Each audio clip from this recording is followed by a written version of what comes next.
Greetings and salutations. Welcome to this episode of Playwright Spotlight. Before we begin, smash that like button, subscribe to the channel, leave a comment down below, and share this video with a friend. If you're listening to us on your favorite podcast platform, be sure to leave a 5-star review and subscribe to the channel.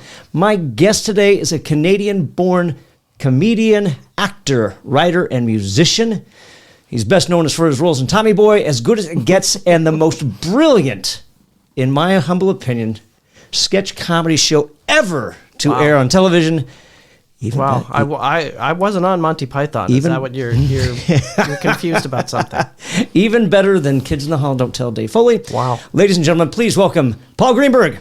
Hi. Hey, thanks for doing this. Thanks for having me. I'm happy to be somewhere. Well, this is a very honor.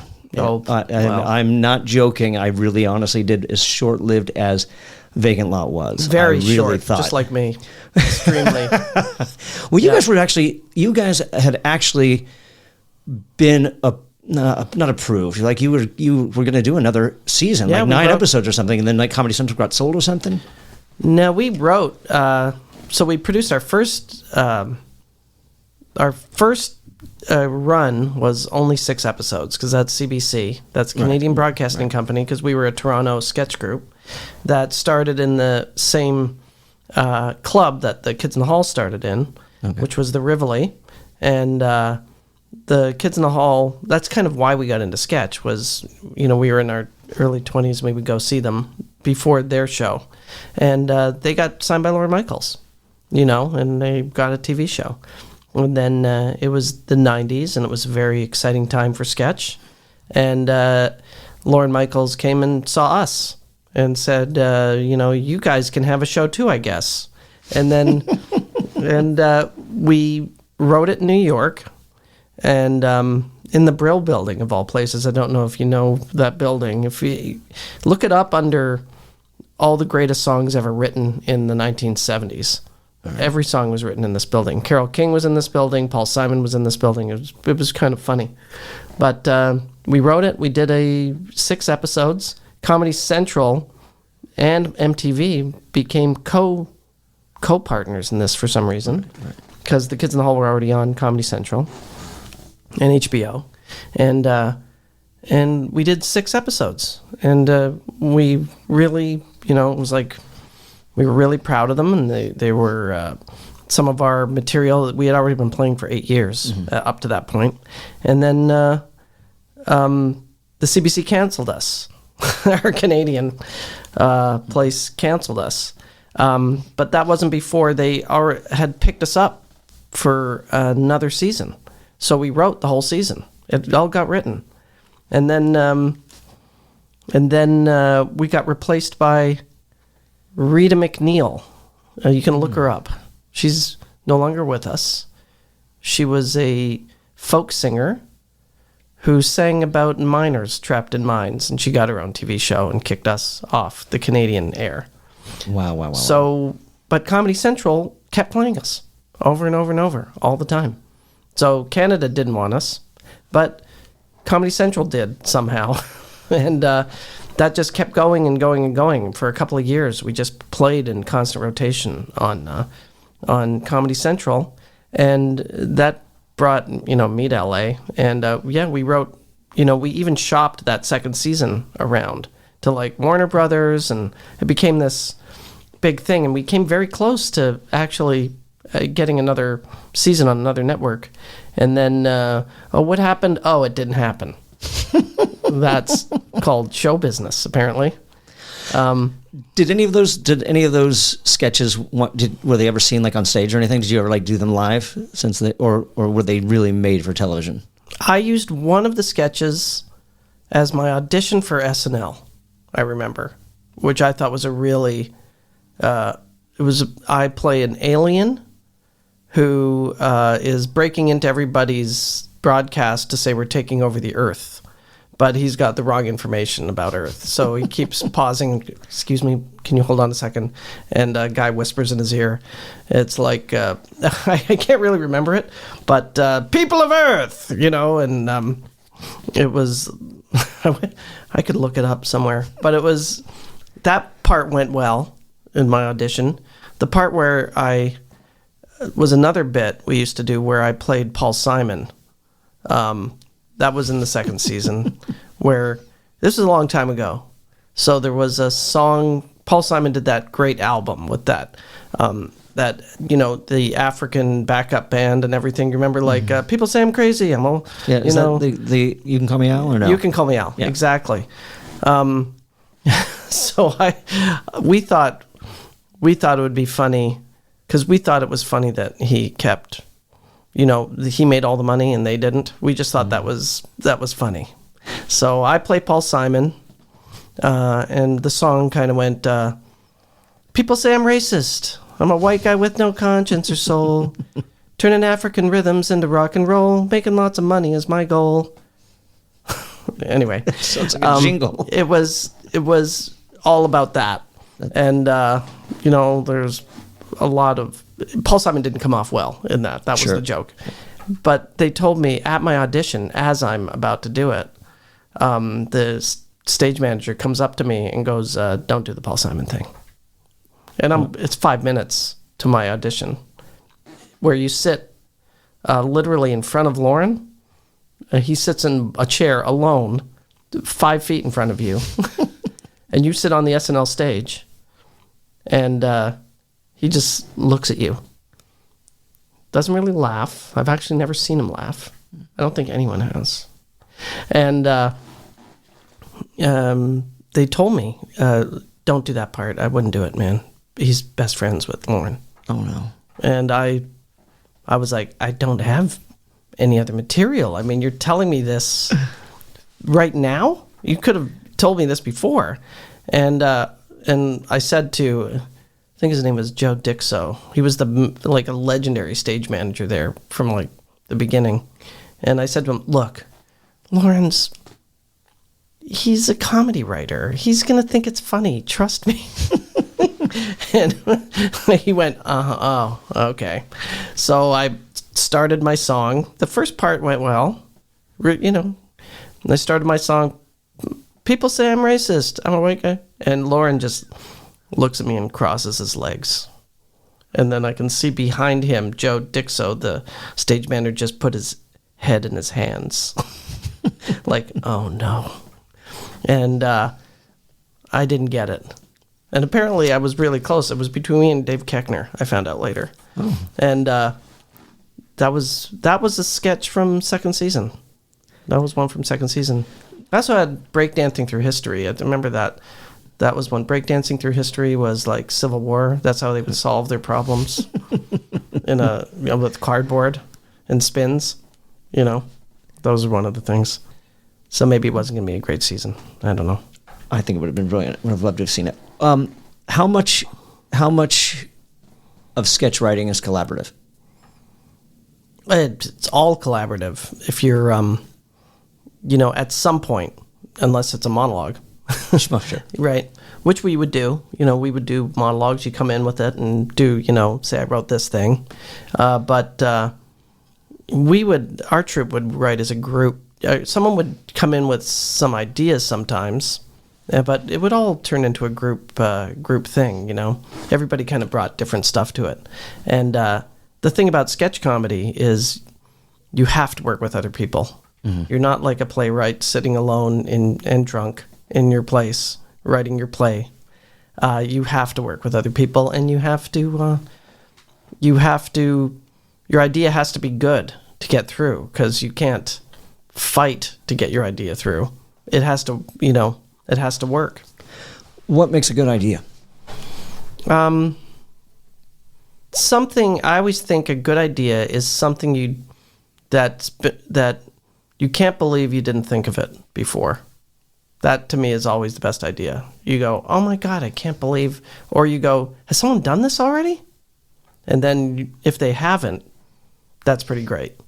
And what happens, once in a while, like we did some, and it's also what ifs. It's a lot of the what ifs. In our troupe, we were different than other ones. We were quite violent in our stuff, some of it, which we thought was funny back then. It's like we had one sketch, like, what if a guy, like the back of the comic books, the stuff you could order, what if a guy could order just a human head that just falls out of the box and Wouldn't that be cool? Like, guys our age back then would be like, fuck yeah, I'd get that. That sounds awesome. But the sketch, it always has to go wrong, or else you don't have a sketch. So expand on that. What is that? How do you mean? Or can you give an example? If there's no surprise, there's no funny. So you have to surprise. That's comedy, completely.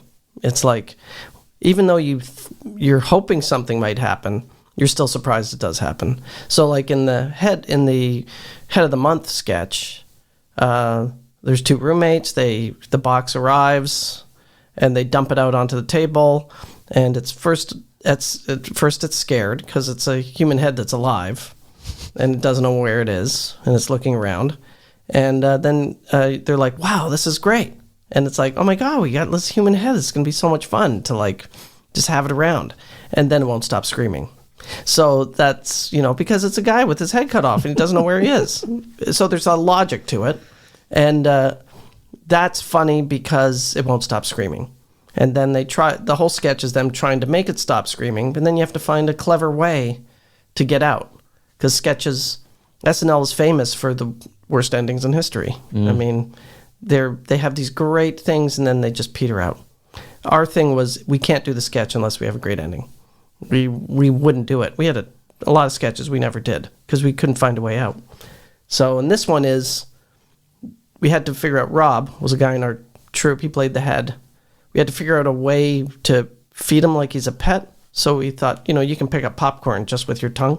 You know what I mean? Right. So we put a pile of popcorn in front of him and he was eating. But the problem is popcorn gets stuck in your throat. And so it chokes to death and dies. And it's like, shit. It was what a ripoff. I mean, that's the end. Is what a ripoff. Not like that poor guy. Right. Yeah. What a ripoff. How do you know how do you write a good out? You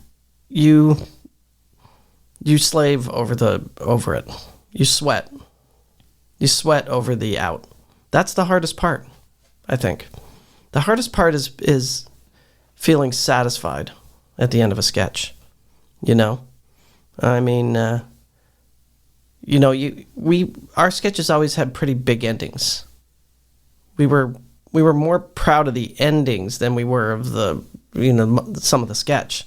It's like, then you feel great. And then when we did live shows, when we had great endings, that would get you the biggest reaction from the audience, was the satisfaction of a great ending. Because you can have laughs, peter out. That's a shitty sketch, if it doesn't deliver at the end. What's a good line? Is there a perfect line to a sketch? Yeah, we looked at them as singles a lot of the time, like a good song. That's kind of how we approached it. We did some epic sketches that had lots of parts to it, but sketches were about 3.5 minutes, or maybe at the most 5, because audiences get tired. And they actually, we had a complaint on our very first show we ever did. We packed it with no space, just everything felt like was proven all the way. So we only did 45 minutes. We did 45 minutes, and we killed. It was great. That's what kind of made us keep going in sketch comedy, was we had a great first show. And then this guy who was a teacher a professor at a university came and saw us. And he comes up to me, and right after the show, and we were high on this. It was like, oh my God, that was the most fun we've ever had, ever. Yeah. And the audience was really into it, and we laughed. We had laughs the whole night. He came up and said, you had, I think, too many laughs in that show. We had too many laughs? Yeah. No, I was like, his name was Ron Keast. Too many laughs. And I'm like, what do you mean? He says, well, we couldn't breathe. We laughed all night, and we didn't have time to rest. And I was like, maybe you should go see a drama, because there's lots of breathing room in those. This is comedy where the only time you're winning is when you're getting a laugh. the rest of the time you're losing. You know, that's what it felt like. Did you do? Did you train? Did you go through any it was like Second City or no, as far as your sketch writing goes? No, my wife was Second City. She was main stage for quite a while. Jackie Harris, she was Second City, and they were improv people, and we were not improv. Even though I do that now, we were anti-improv. We were all about writing, and we all were like, it was like almost like a fantasy to get paid to write. I remember that. That was like, oh my God, we can sit in a chair and throw pencils into the ceiling when we can't think of anything. That was like our fantasy of a job. And we met it used to be called Ryerson Polytechnical Institute. That's where I met all the other guys in the troupe. And I was in radio and television arts, which back then was the program you went into when you didn't know what to do with your life. I mean, I remember they asked us, why did you take this course? And it was hard to get into. You had to write an essay. Only a few people got in. And I remember they asked us, why do you want to be in this course? And I was like, well, I watch so much TV, I figured I might try to make a living at it. I thought I was going to make money watching TV. And we just all met there, and we had no... Canada's weird. Canada, I've always said that everybody knows the American dream is like, you work hard enough, you can achieve anything you want. The Canadian dream is to go to sleep and have an American dream. And that's really what it was like in Canada. It was like, we thought, why are we, we're pursuing this kind of this entertainment field in a place where they don't make any shows really. There are no jobs for anybody really. There's a few shows, but they're all kind of news comedy. You know what I mean? There's like called This Hour is 22 Minutes was like the only job in town. But we did it anyway. So it's like our training was, we stupidly thought we would change things there and create sitcoms and it's still to this day, it's really hard to do that there. So that's why everybody comes here. But you guys had a good following with your stage work, right? Yeah, we had, it was great.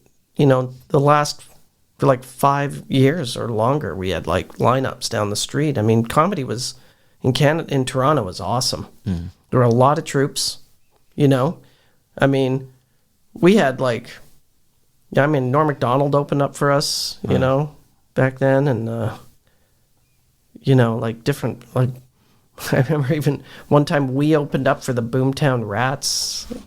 I mean, we did some, it was a really crazy kind of time. And it was like a golden age of sketch comedy, I would say. And people were buying it, they were making shows out of it. It was legitimate entertainment. Now it's just kind of, once in a while there's a good show, but it's not like it used to be really, But our stage shows were really always sold out right away. It was great. It was a great time, You're still writing sketch now, still, or? Yeah, I still do it with, I do it with my wife, and I have a show. We started doing a kind of a Nichols and May show, because we, Mike Nichols and Elaine May, they had a Broadway show of sketch comedy, back in the 50s. That was famous. Went for a year, and it was sold out every show, and it made Mike Nichols, and them stars back then, and we love them. So, and they're very simple. They're like almost like black box theater, and it's like no props, no nothing, maybe a hat. Jackie calls it, wigs and glasses. That's all you need to do a good sketch. And so I write more now. I've even written we did a show, the last time we did one, we wrote a sketch with Foley, and Foley guested with us. as it was a good sketch. And we, I hate to say it's a lost art form because it isn't lost, but it's not as classically structured as it used to be. A sketch to me, a great sketch is perfect, Sure. It's a perfect 3 minutes or whatever. What does the structure of a sketch look like? Setup. How long? Deliver like within how much? Like the first 2 lines, the first line? Oh, first line. You got to know where you are and what's happening. Well, he's not here yet. Who's not here yet? It's like, like the one we did with Foley, for example, was Jackie and I are married, and he's an insurance salesman, and he's come over to sell us a life insurance policy on me because my wife wants it. And he's just explaining, and it just happens, right? He'll be here in a minute. That's how the sketch starts. It's really important that we have some security in our life and, that we get insurance. I need an insurance policy. What if something were to happen to you, Paul? It would be terrible. Knock, knock, knock. Foley's there. And he's like, hi, sits down and delivers, if you lose a hand, it's worth this much. If you lose a hand and a leg, it's worth this much. If you get pushed down the stairs, he's winking at her, if you know what I'm saying, it's this much. And she's like, really? Tell me more about that. So it was like, and I'm just listening. I barely talk in it. So you know exactly where you are, what's happening. And the out was pretty funny. I think it was, I wish I could remember what it was, but it was like, I just remember I played a little girl. Like I go outside, pretend I'm a little girl coming, like it really takes a weird left turn. But we all said, well, there's like your basic sketch for you. You know what I mean? It's not meta, first of all, right. Which is never do meta. I've never done meta. Really? Explain that for audiences or audience that may not know. Meta is self-referential to me. Look at me, I'm in a sketch. Right. And also look at how weird this thing is. It's like a wink, and a lot of younger comedians that's their world is, or just point out something that's weird. But there's not actually anything funny about it. You know what I mean? Look at this guy. Like Dane Cook's comedy? Well, that was bro. That was a bro nightmare. Dane Cook's comedy. I mean, he was so despised by other comedians at the time. I watched a little Do you remember? Did you listen to him back then? A little bit. His stuff would pop up on TV, and it'd be on, and I think I'd watch it. Like maybe I had a roommate who was watching it, and I would, that's kind of funny. But I don't remember ever going and seeking it out. But then I just watched this little documentary on YouTube about it, and I had no idea that he was fascinating. How he got an audience for himself. I mean, he was the first guy to use MySpace. I remember that. Yeah. But his comedy was bros be like this. Right. That was every joke to me. And then they're like this, and then they say this. And you remember when guys do this? And I'm like, well, you're just pointing stuff out to me. You're not taking me on some sort of journey. Right, yeah. We always go back to Richard Pryor in my world as the greatest performance ever was that first movie. Live in concert. Right. Is still to me the greatest stand-up performance in history. I think it's perfect. He takes the darkest, wife beating, not wife beating, his mother beating him. Definitely not wife beating. His mother whipping him for being bad, but he has to go pick up the stick to get whipped with, was a part of his comedy. Right. And there's how is that ever funny? It's hilarious because that's the art of it is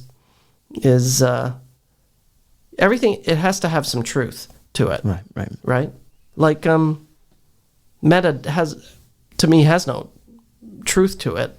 It's just kind of subject matter and, pointing at things. I can't really explain it, but meta doesn't connect with me ever as funny. What do you think the biggest mistakes that today's sketch writers make? Is it just this not having an out, or they don't sweat the jokes? There's no jokes anymore. Nobody does jokes. Nobody. And that's the problem. Jokes and character, it's the engine of all of it. But they don't do jokes. They don't, is it more commentary, do you think, or? Well, they don't work, in my opinion, they don't. They're a little too easy on themselves. They don't work hard enough. They don't sweat over it to make it great. Mm-hmm. They put stuff out there because there's the ability to put stuff out whenever you feel like it, on your Instagram or wherever. Right. Back in our day, we didn't have that. We only had live performance, and we didn't want to die in front of a live audience. So It was terrifying. So if we didn't work hard enough, we were going to humiliate ourselves. But here, everything's a minute long or less. Right. And, if you don't like that, here's another thing. If you don't like that, here's another thing. And or they just pretend to be somebody or something. Like, there's no jokes. That's my biggest complaint, is that there's no jokes. And jokes are, a well-crafted joke is everything. What does a joke in a sketch look like? Well, in a sketch, it has to feel organic. The setup has to feel organic to the scene. It's like a play. It's the same thing. If you're going to get a laugh in a play, it may not feel like a joke, but it is. There's the setup, then there's the response. You know what I mean? And that's the laugh, and you're going to get a laugh on that, or you're trying to. So a joke isn't a guy goes into a bar, right, in a sketch. A joke is I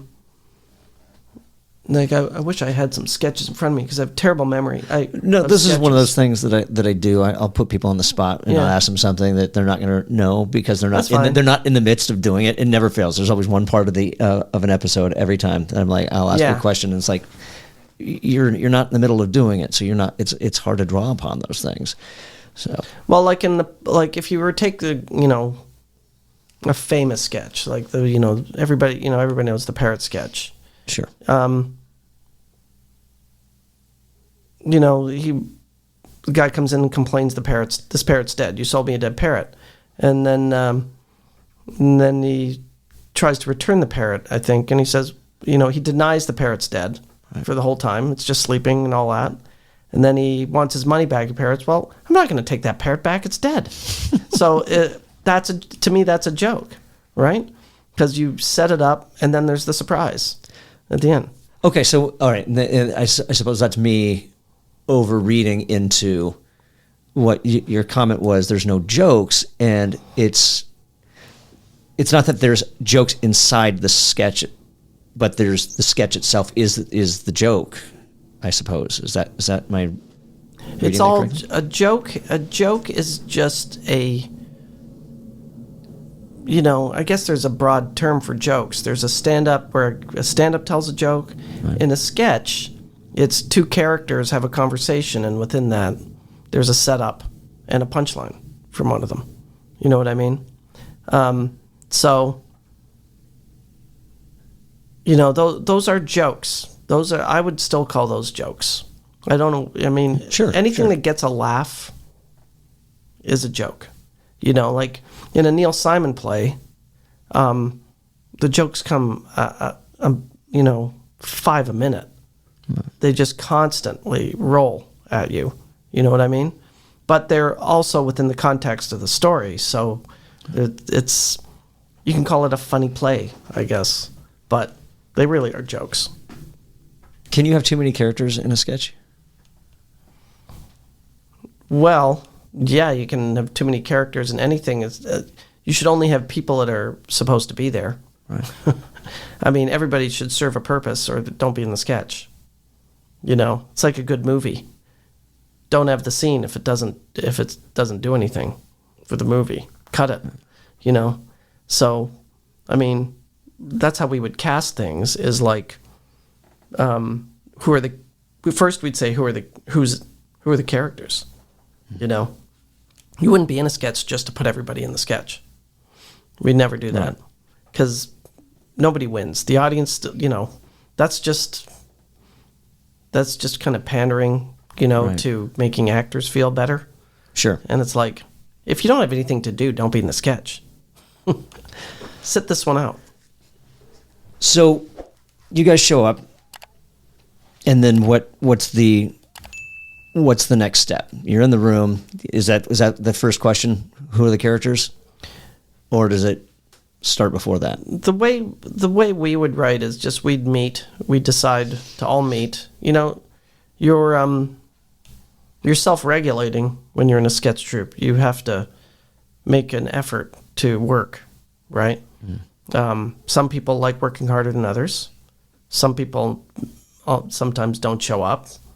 You know, there's always, you know, so you meet and you sit, and someone usually sits either with a pad or at a computer, and you talk it out, you know. I mean, it's the same with writing, you know, TV or movies. You first talk it out, and then, you know, I have other writing partners. I have one who likes typing while we talk.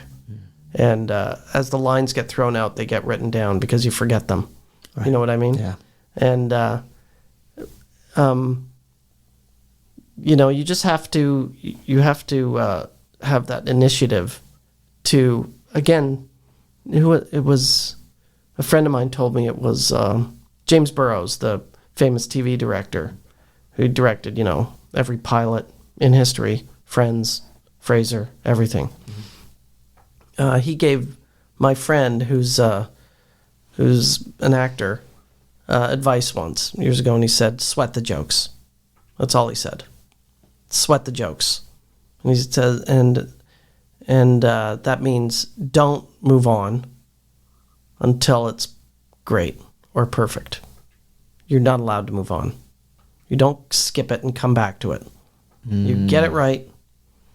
If you're stuck, you stay stuck until it's great, because the success of that joke informs the next thing that's coming.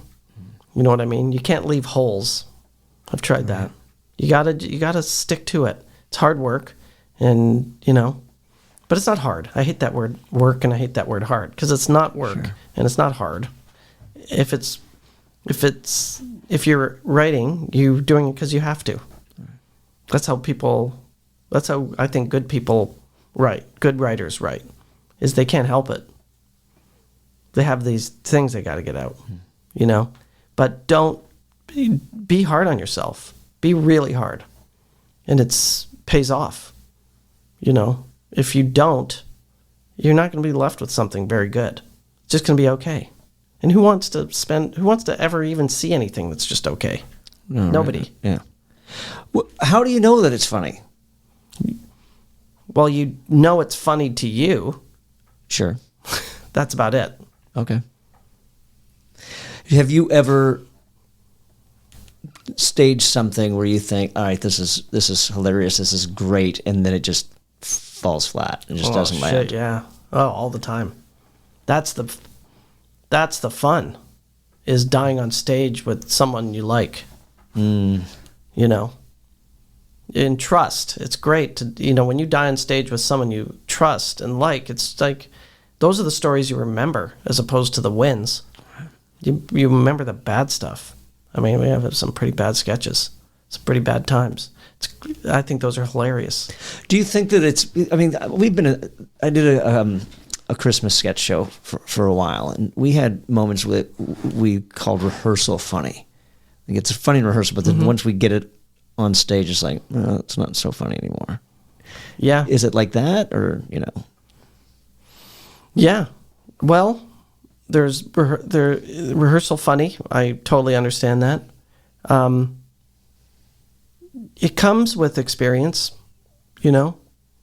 I have more confidence now knowing if something's funny than I did then. Then it's like you're throwing shit at the wall and trying to find out if other people think it's funny. You think it's hilarious. But the longer you do it, you kind of get a feel for what will probably work. I mean, rarely are you so off the mark, but sometimes you are. I mean, improv is more interesting where you, like my wife and I, we go out with a concept and a kind of a beat sheet of what the sketch is, but we don't stick to the dialogue. To us, that's where that's the fun for us is I don't know what she's going to say. She doesn't know what I'm going to say, but we know it was kind of like Curb. When you're on Curb, all he tells you is you have to end up here. This is who you are. You have to end up here in order for the story. He doesn't care how you get there. So it's up to you how to get there, but you have to end up, breaking the lamp or whatever at the end of the scene. And that to me is, in improv, you feel it. You know that I feel like this is going to be funny. Not always is. It's not always funny. And with writing, you just kind of, you read it a few times and if it still strikes you as, it still feels funny after a few times of reading it, then you're probably pretty good. You know what I mean? Right. But, rehearsal is hilarious because sometimes you don't know what people are going to laugh at. I mean, you can get shocked sometimes. Usually the simple stuff too. Simple, like low concept stuff they identify with that you didn't think, you just thought it was okay. They think, oh, that's hilarious. So it's a bit of a mystery.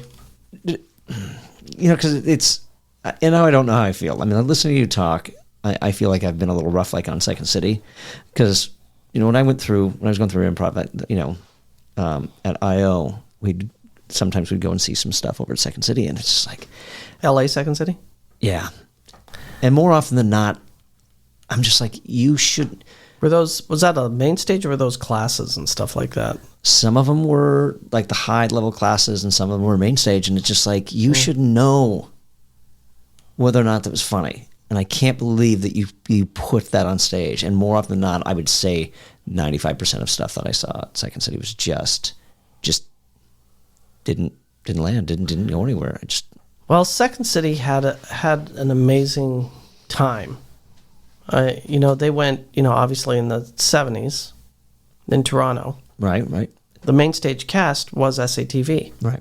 They would do their show, and then they'd drive to Hamilton, outside of Toronto, and film SCTV in the middle of the night. And it depends on your cast. Right. My wife was in a great cast, a few shows, and that was the 90s. That was like early 90s. Sure. That was a great time for Second City in Toronto. That was also a great time in Chicago. That was Farley and Mike Myers and, some of the greatest comedians we have are from that time. But I agree with you that it's only, Second City comes out of improv. So right. So sketches are only going to be as good as those improvisers are. Right. And, when there's like a couple of good people, but everybody's pretty just okay, conceptually, they're probably, it's not going to be, it's not going to fire on all cylinders. You know what I mean? It's hard, And in Second City, when she would do a show, they would just run those improvs every night. They would, when they were putting a new show up, they would do the improvising after the main show, right? Right. And they would that would go for an hour, 2 hours sometimes. It was like exhausting for them, but it was the only way to write the next show. And they would, there was a real work ethic back then. That's what I'm saying. I don't think there's the same kind of commitment. That's my opinion. Is the commitment seems a little, people want things a little faster now. They want things more immediate. They're not used to putting 10 years into something. We put 8 years into a troupe with nothing, no money or anything, before we ever got considered for a TV show. We paid 8 years. We did thousands of sketches. Thousands. Most of them were shit. And what is that 10,000 hours thing that they talk about? That's real. That's the only way to get good at anything, is to do it to the point where it becomes like muscle memory, where you don't think about it anymore, and then your creative abilities can just kind of run free, because it's not a weird place for you to be on stage, and it's not, you've experienced every possible way of bombing. You've experienced a good sketch, you've experienced a bad sketch. You've worked with assholes, you've worked with nice people. Like, it's an accumulation of, I don't think people expect stuff too fast now. What do you think that LA does wrong? Because it seems that some of these training centers or some of these places that we talked about, like in Toronto, in Chicago, and New York, they're off the charts, but then there's something that LA does wrong. I feel that it just, I don't know. In Toronto, Second City was a career. You do other stuff from it, but Second City that's your job, that's your career, that's your goal. And it's really respected. Chicago too. In LA, I think everything's a stepping stone to something else. I don't think there is tradition the same way. Maybe Groundlings, but that's also a stepping stone out. People do Groundlings to get a career. You know what I mean? Right. But they always come back, which is awesome. And they're such talented people that have come out of there. But Toronto's a small market. It's like, what's your goal? Right. At the end of that? It's like a movie career. There's no movie career in Canada. A TV career, you're going to do guest spots, or, you're going to be on a TV show, but you're never going to make that much money. So I think they really focus on the thing itself. They're very respectful of it, into it. It's a goal in itself. LA is just like, everybody's just trying to climb here to the next thing. Get agents out, have your agent come see me. I'm in a show. It's about, it's because the pot of gold is huge here. Sure. Yeah. Right? It's massive. I know people who have achieved it, who really went all the way to the top. And,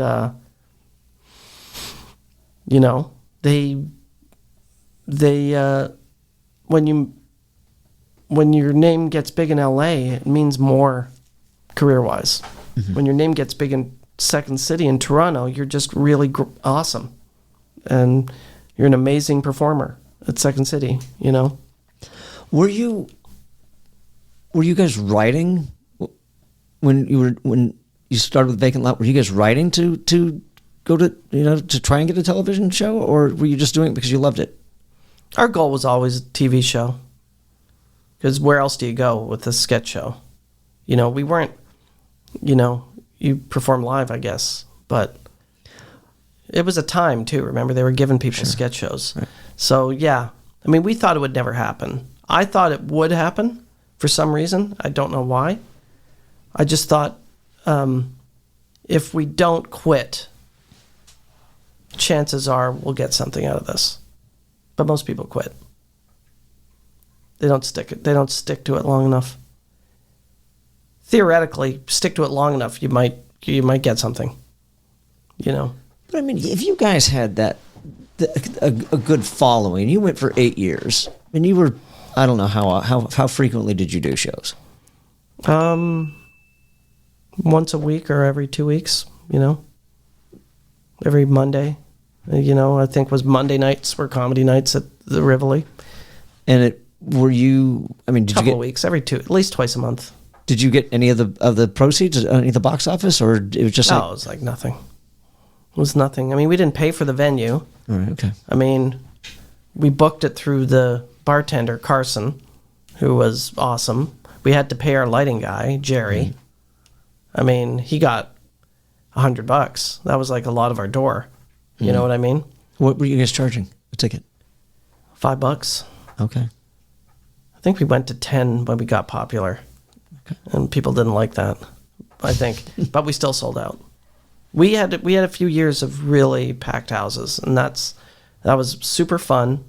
And we wrote a lot of, you know, that was a good period of like that drove us to write, you know, to work harder. You were talking about you had written some shit sketches. We used to go see the Kids in the Hall, by the way, when me and my friend from the troupe were the only people in the audience. Wow. It was maybe 3 people. And they would do a show, and they would do improv after, and they were amazing improvisers. But that was right at the beginning. That was probably 1987. I think that's the first time we went and saw them. And we were like, let's do this. You know, they're doing it. Why can't we? Right. So when you use, because you mentioned you'd written some bad sketches, the ones that didn't land. Was it just a one and done? Or did you give it another shot and say, well, it could have been the audience? No, I think you know if something's worth it or not. And also, we did try one time to do a clever show. We thought, let's just be clever. Let's give the audience, we called it the clever show. And we said, let's just give the audience what we think they want. So it didn't make us laugh. But we thought, they're going to love this. It was absolutely the worst show we ever did. By far the worst show. And it was because we didn't laugh at the material. You know, we just thought, well, that's a funny joke. And that's how some troops did work back then. And they weren't that funny. But they would be like clever. You know what I mean? A play on words is not funny. Puns are just puns. Right. You know what I mean? Right. A bad joke is still bad. It's not funny because it's a bad joke. It's just a bad joke. You know what I mean? It's like, it's a groaner. It's like, that's a terrible evening. You know. Is that where dad jokes go to die? Yeah. Or go to live, I should say? Yeah, things that are, if you can't get surprised, you have to be surprised by a joke in order to have that involuntary reaction. It's not dissimilar from someone scaring you, where you go, ah, you know, you didn't plan on going, ah, right? Right. But a joke is a surprise. And the art is not telegraphing it, but still setting it up, right? You know, and we liked short bits that had surprises at the end. Remember we did one which was an entire film noir scene. It was all set up. The entire thing was set up. And it was me running down an alley. It's 1950, and I run into an alley, and I'm being chased, and I'm with my brother, you know, and we're like, they're going to find us, or whatever. And anyway, a thug comes down the alley, and he pulls out a piece of plastic. He's going to smother me and kill me, and it's really sick. And he puts it over my face, and you see my feet go and then die. You think I'm dead from being suffocated. And then my brother comes and finds me in the alley. Rob played my brother, and he lifts me up into camera, and I'm wearing a rain bonnet. And I'm really upset. And it's like, he put a bonnet on me. And, it's all set up. But we surprise everybody, right? Something's coming, right? Or else they wouldn't do that. Something's coming, but you don't know what it is. And then it's like, aha, that's great. Or not. What were did you always know it was going to be a bonnet, or it was like one of those yeah, how many things? Remember, I just wrote it, rain bonnet. I think I put a rain bonnet on once, and wouldn't this be funny if that's how they humiliate me? I think that's what that was. There was another one which was where a bunch of guys, everything was very stylized on our show. So this was now looked like the 1930s. It was black and white, and it's a bunch of men sitting around in tuxedos with tense suspenseful music playing. I used Zira's theme from Planet of the Apes, which was like really tense music. We actually got the rights to use it for that scene. Wow. And it's just like quick shots of everybody suspecting everybody else of something, murder, like close-ups and smoking, and it's very tense, like a Hitchcock almost. And then I get up and I slowly make my way over, and there's a knife on the table. And instead of reaching for the knife, I go to a tape player and I just turn it off, and I go, can we put something else on? The party's kind of dying. Like, it was just a long way. But there's, has a joke, right? Right. There's a joke. A hard joke, right? You have to have it in order to feel satisfied. You never feel satisfied with comedy unless it's got something for you, some present at the end. Is there a place for sketch right nowadays? I mean, does it? Well, there's always a place for it, because comedy is the most honest of all the art forms, and this is my personal opinion. Mm-hmm. It's the only one that tells the actual truth, no matter how horrible it is. You can put it in comedy, and the point gets home.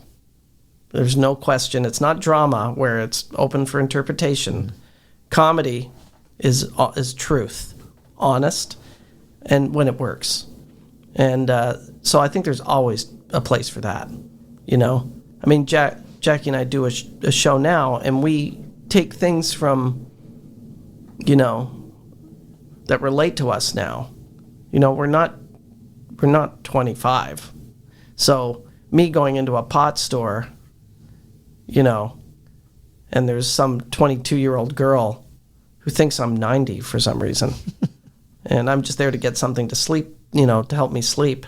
And she's like, doesn't know she's constantly insulting me. Well, you're really old, so, so we'll do that scene. You know what I mean? That's a great premise for a sketch. We did it. It went really well. It was her playing the 20-year-old, girl in the weed store, telling me when you're old like you sleeping must be really hard. And because it really happened. That's what I was wondering, yeah. So it really happened. So now we turn it into a sketch, right? Because it really happened. So that's truth. It was insulting when it happened. So let's turn it into something hilarious, Because all horrible things are hilarious on a level. Mm. Good news is never funny. Bad news, always funny. On some level, to someone. You know what I mean? Yeah. What's that Mel Brooks thing? I walk down the street, fall down a manhole. That's tragedy. You walk down the street, fall down a manhole, and die. That's funny. Well, I mean, there's always what is it? It's the one thing. It's laughing at that little kid or that old man who runs into the glass door and just bounces off. It's absolutely slapstick. What's better than that? You know what I mean? I mean, that's the best part of TikTok, are the constant videos of people hurting themselves. I mean, it was Funniest Home Videos, right? Remember that? Right, It was yeah, just people hurting themselves. We laugh our asses off, you know? Because we laugh because it's not us. That's why we're laughing. Right. And when it's a sketch and you're doing some horrible situation, people are laughing because it's not them. They can relate to it, but it's not happening to them. They're watching it happen to someone else, which gives them joy, I think. You went into random play. Yes. Which I love. You saw random play. And I've run into, well, I think That had a great cast, man. I think that was one of the reasons I actually had initially reached out to you. I had found you on Facebook, and I'm like, I'm actually looking for old, because I had some great I can't find sketches that stuff on anywhere. VHS, and I accidentally recorded over it, Damn. and I was so upset. And Ian Michael Black came in when I was bartending at a hotel. This is like 3 years ago. I'm like, do you have that still? Does he? No. Nobody has it. I even reached out. I even wrote VH1 and said, "Hey, do you guys?" I mean, I think I found 1 or 2 Nostradamus scenes of yours on. Me and Gaffigan. Yeah, Right? I think so. Yeah, That was me and Gaffigan, yeah. yeah. I saw that. The one that I just loved was Life on the Backstreet. Oh, yeah, right. It was homicide, Life on the Backstreet. Homicide, yeah. And they're chasing the criminals. They throw their chairs at them, and it was a brilliant. Yeah. Someone just sent me one. I get them every so often, like the sketch. Yeah. It was Heavy Metal Detective. I don't know if you remember that one. Yeah. You have the right to remain silent. It was just me and I look at Axl Rose kind of stuff. But it was like, we also did Roadie the musical. We did a lot of good stuff in there. Yeah. So, I mean, how did that come about? And then, That was because it was all music, it had to be music based, right? Yeah, that was the mandate from VH1, is they would do a sketch show if it was because it was a music-based sketch show. They had to stick to their theme back then. And Maggie Zackheim was the director, and John Matta, this friend of mine, was writing on it, and he contacted me and said, "You want to, come write on this show? It's all music-based sketches." And I was like, "Okay, let's try it. Let's do it." And it was like 1999, I think. And we ended up putting together this cast. Was like amazing. I think it was Michael Ian Black, Jim Gaffigan, Michael Showalter, Jason Nash, Jackie Harris, my wife was in it. Okay. Mary, Nancy Walls, All right. Steve Carell's wife was in it. I hope I'm not forgetting somebody. But it was like a riot. Yeah. I mean, one of my favorite sketches, and it's the one that I really wish I could find, is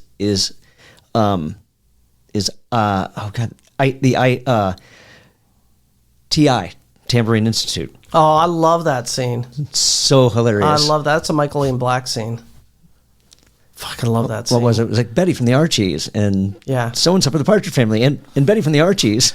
I remember Jackie plays the one who really can't figure out the tambourine in that one. I don't know if you can do that. I don't know if you can do that stuff anymore. Oh, it's so great. But it was fucking made me cry, that scene. We our classes, but what is it? Like picking up the tambourine, putting down the tambourine, shaking the tambourine. We also offered go-karts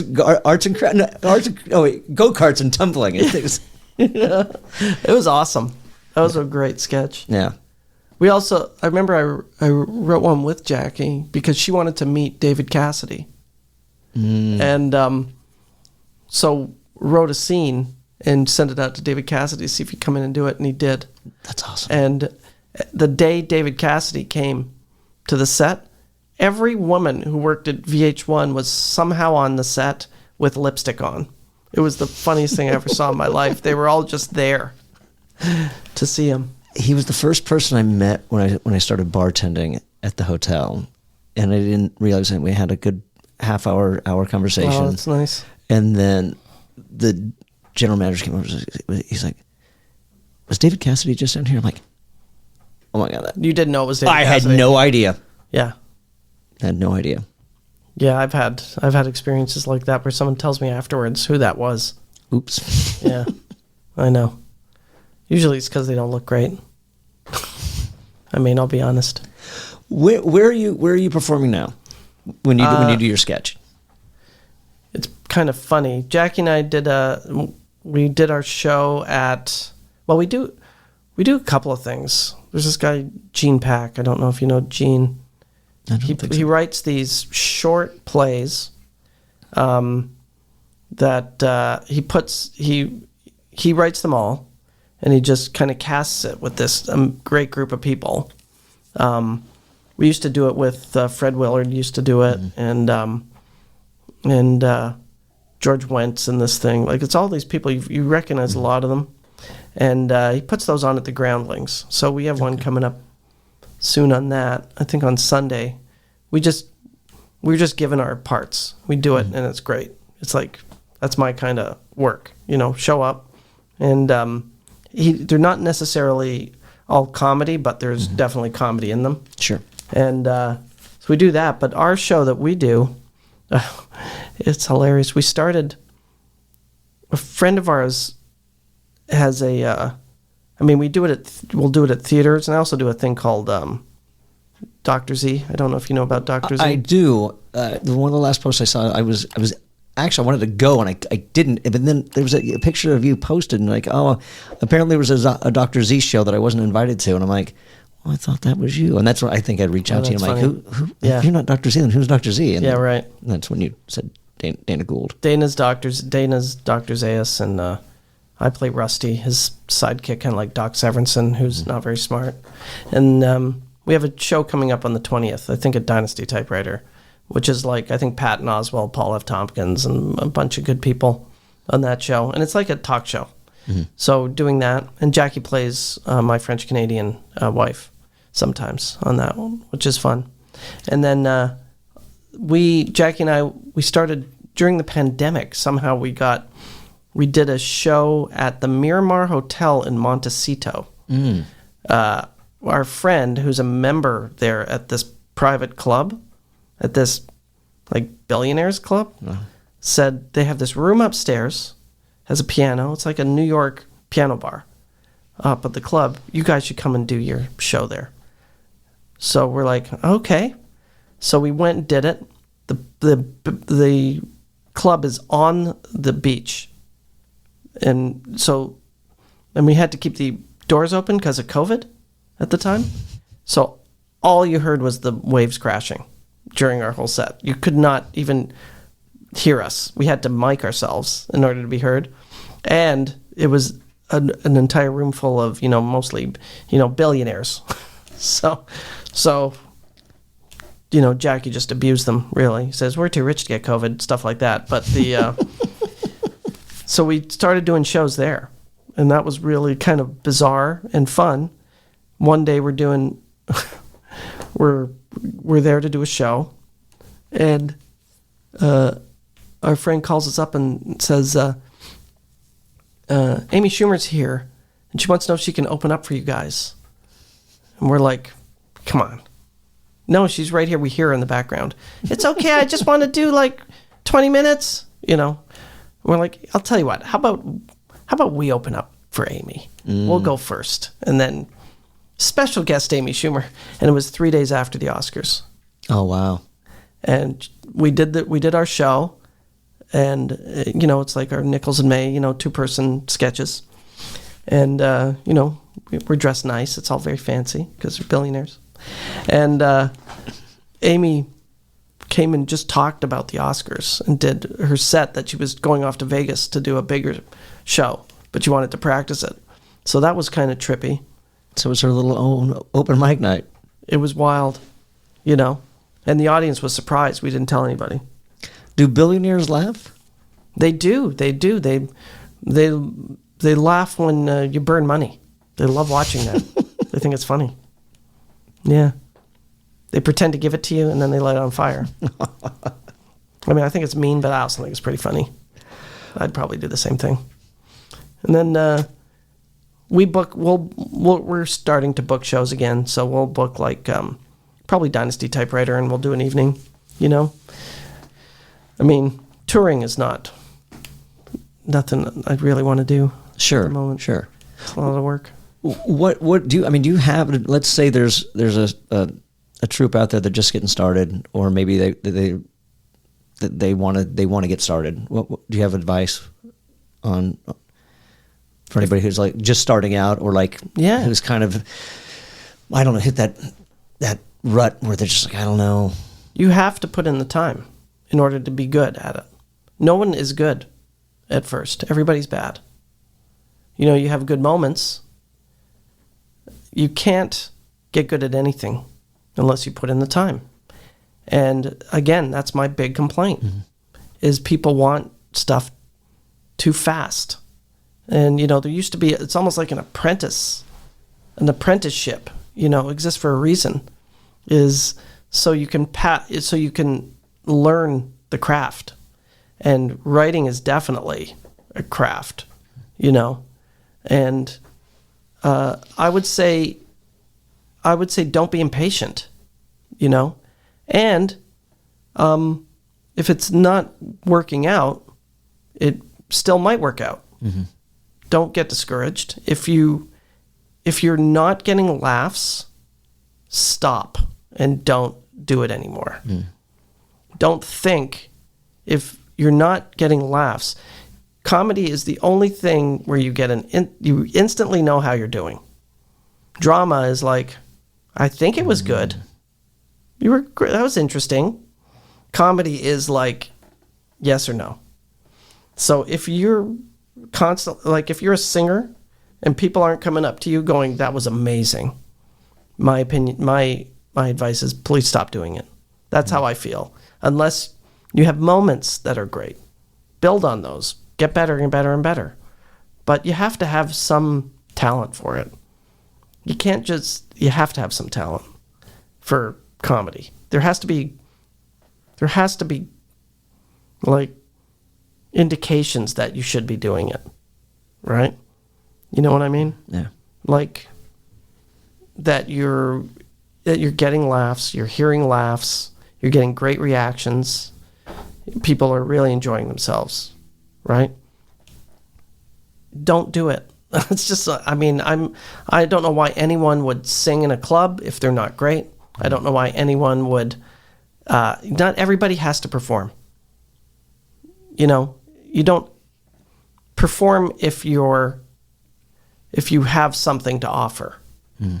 I think acting is different. I think everybody has, I think like character work and stuff like that. That's totally different. I think you can find your area and be amazing at that thing, like character actors or things, or like it's a much broader spectrum for that. But comedy is like, either you're funny or you're not. I think it's really that simple. Either you have that kind of thing where some laughs come pretty easy for you, right? You shouldn't have to sweat to get the laughs all the time. Can you learn from watching some old thing, not old, like that? I don't want to say the classics either, because I mean it doesn't have to be a classic. You know, can you going back and watching SCTV, or going back and watching Old Kids in the Hall sketches and things like that, and then but yeah. But what are you looking for? You learn what you're looking for is what is speaking to you. What's your, like, we grew up on Warner Brothers cartoons. Yeah. You know what I mean? Oh yeah. Nobody is funnier to me than Daffy Duck. He informed every part of me. Right? He's an asshole. He is petty. Petty to me is my that's my key for everything. I realized at this stage in life is petty is what I find funny.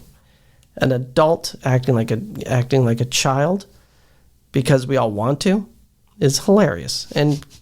And Daffy Duck just always loses, always thinks he should win, even though He never does. And he's just an asshole and always gets his. And to me, that was the funniest thing ever. So I kind of saw that, thought that was the funniest thing I ever saw in my life, and kept going with it. You know what I mean? You know, like it's just part of it's part of my life. To this day, we have 2 cats, you know, Prudence and Violet. Jackie will do the voice of the cats. I'll walk into the room and the cat will look at me, and I don't even separate the voice from the cat anymore. It's been happening for too long. The cat will just look at me and go, "Fuck you, Daddy." I'm like, "What did I say?" "Fuck you." And that's it. And that's my whole interaction with the cat. And I think that's the funniest thing that would happen to me that day. There's something about giving your animal a voice. Great. I had a dog for 4 years. We found him on the freeway. Oh, wow. And he had a little bit of a speech impediment. He was like, "Why is your dog?" I'm like, "Hey, my dog's not gay. He's got a little bit of the speech impediment." It's like, It's like, "Dad, can I have some So does Daffy cheese? Duck. Interesting. I'd like some cheese, please." Oh, that's cute. Would you like to share that with me? Yeah. I could still have some of that. Oh my right God, now. that's really good. Look at cheese. Yeah. Hilarious. I could still have that right now if you wanted to share that, please. Yeah. Yeah.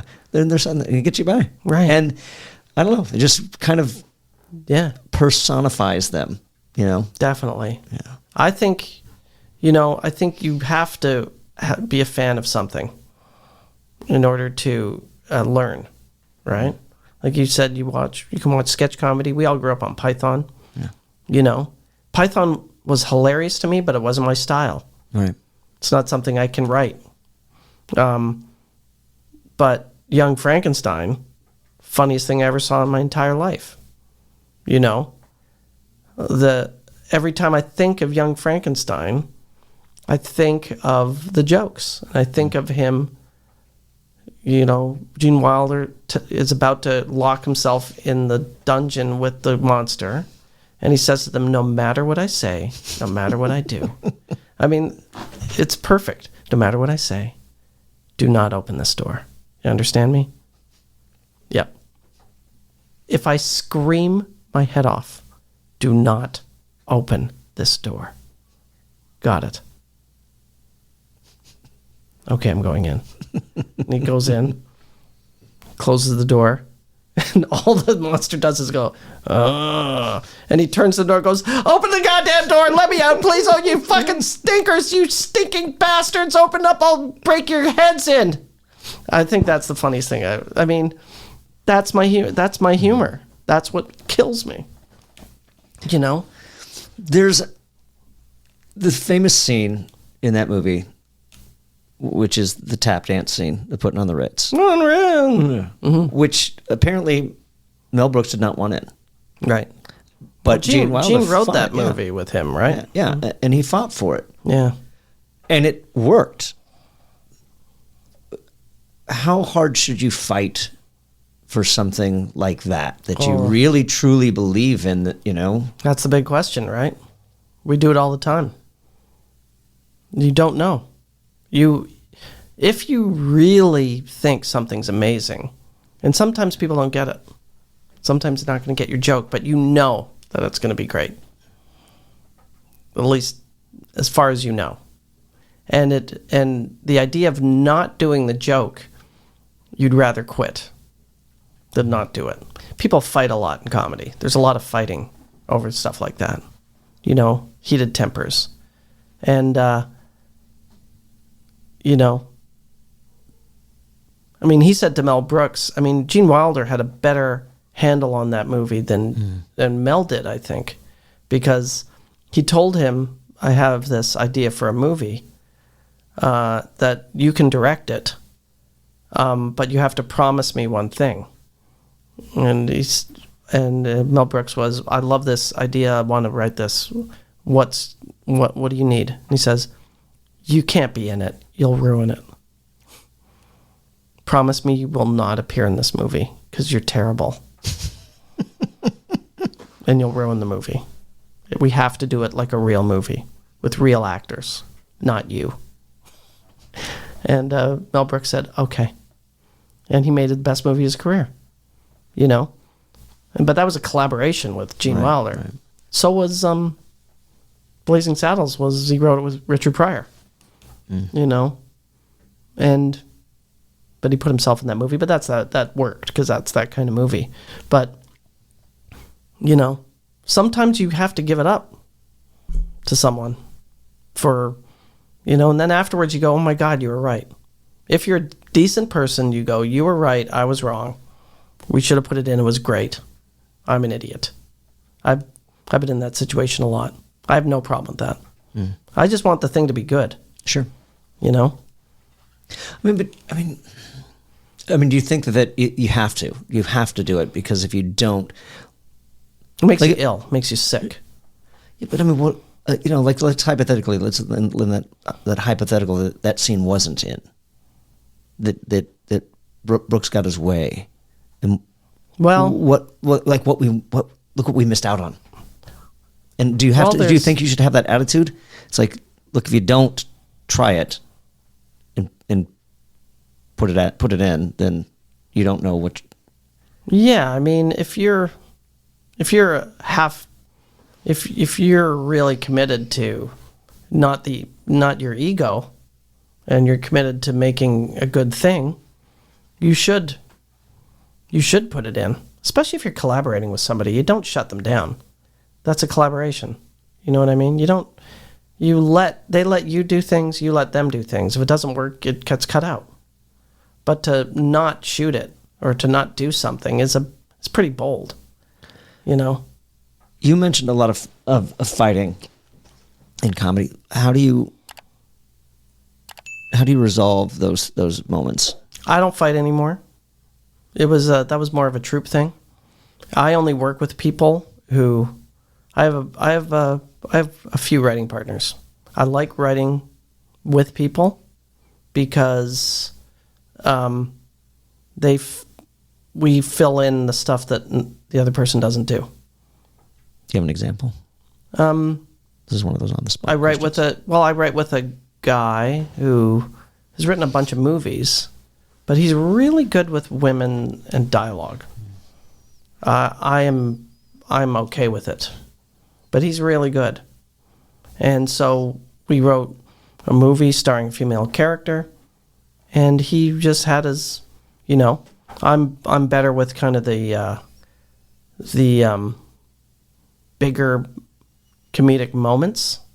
Like I think more of in a kind of Chaplin way where there's set pieces and I can think, you know, like a big comedy moment, which every movie needs or every TV show needs. But he was really good. So we did that together and it came out great. But, you know, because I kind of gave, you know, I gave that over to him. That was his department. And I had my department, you know, and then we met on other things, like a Venn diagram, you know. Sure. Meet in the middle. He does that, I do this. Do you think it's important to know your weaknesses? Oh, yeah, stay away. Don't do them.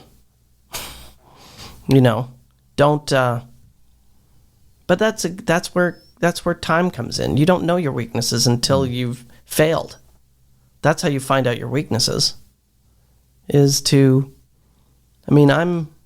started in 1987, I would say, seriously writing and trying to do this. That's a long time ago. Yeah. You know? And I'm still figuring it out. You know, I'm writing, you know, I'm working on a movie now, you know, and that's kind of a newer area for me. Right? And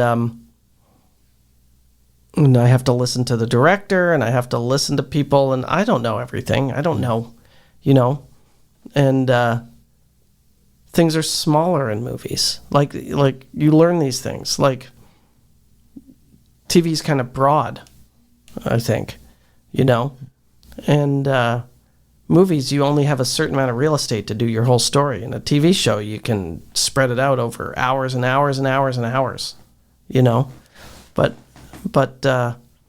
you know, that's kind of a newer territory for me. So I'm figuring it out, listening to the people that really know what they're doing. I have no I'm a very good student. You know, that was part of it for me. Was I figure there's everything out there somebody does better than me. You know, there's always somebody who does it better than you. Always. And the best thing is to seek those people out or watch them, you know, and build on it. But don't pretend you got it figured out. Nobody has it figured out. Nobody. It's really interesting. I'm more realizing that now than ever. You know, these hugely successful people are still, the problems are all the same. Whether you're doing one of your plays, you know, like if you're directing a play for, you know, your theater, or you're directing a Broadway, you know, giant Broadway play, it's all the same. It's all the same. There's no difference. You know, just bigger, more money involved, you know, hopefully more talent at this other thing, but not a guarantee, right? True. You know, but your problems, your process, everything's the same. So just do it over and over and over. You know, keep learning. You know, I don't know. And also learn how to work. Like, it's hard. I don't like working hard. Right. None of us do, right? Yeah. We don't like working hard. Oh, it's boring. Well, it's also like, ugh. That's why we don't work at companies and shit like that. Like in a factory. Right. People can do that and they're good at it. I don't have I'm too lazy. How do you force yourself to write? Ugh. Because it's hard, I guess. I know we don't like that word, but still. For me, Yeah. money Okay. helps. You know, if I don't do it, if I'm working on a show and I have a deadline, Right. if I don't do it, they're not going to ask me back next year. Okay. So fear. Okay. Doing it, if feeling inspired in a moment, sit down and start writing, because it's going to go away. Yeah. That feeling of wanting to write, it goes away very quickly. Right? So drop everything if you can and just do it there. Because it's hard. Writing is terrible. It's like homework. It's like looking at a blank page and going, ugh, I don't want to do this. You know? I'd be very surprised if there's writers out there that don't feel that way. Right. Where can people find your work?